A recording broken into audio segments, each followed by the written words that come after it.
किस अदाकारा और मेजबान के साथ साइबर फ्रॉड हुआ, किस जरिए से रकम अकाउंट में मुंतकिल की गई, फ्रॉड करने वाला कौन था, ये तमाम तर तफसीलात बताएंगे हम आपको आज की अपनी इस वीडियो में। अदाकारा और मेजबान नादिया खान के साथ साइबर फ्रॉड करने और उनके YouTube चैनल की कमाई अपने बैंक अकाउंट में ट्रांसफर करने वाले IT माहिर को गिरफ्तार कर लिया गया।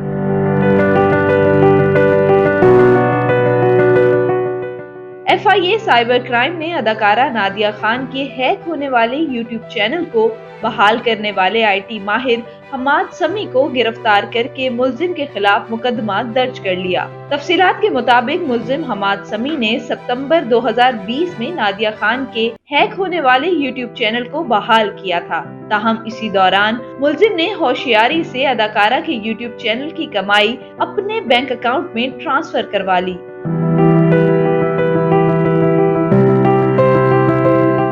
फ्रॉड का पता चलने के बाद नादिया खान ने FIA साइबर क्राइम में मुलजिम के खिलाफ शिकायत दर्ज करवाई। Additional director FIA cyber crime Sindh Imran Riaz के मुताबिक FIA ने नादिया खान की शिकायत पे कार्रवाई करते हुए उनसे साइबर फ्रॉड करने वाले मुलजिम हमाद समी को गिरफ्तार करके उनके खिलाफ मुकदमा दर्ज कर लिया है।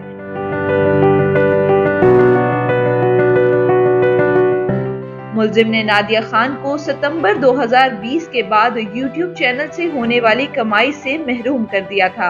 वाज़ेह रहे कि नादिया खान ने 2017 में YouTube चैनल ज्वाइन किया था। उनके YouTube पर 8.5 लाख के करीब सब्सक्राइबर हैं।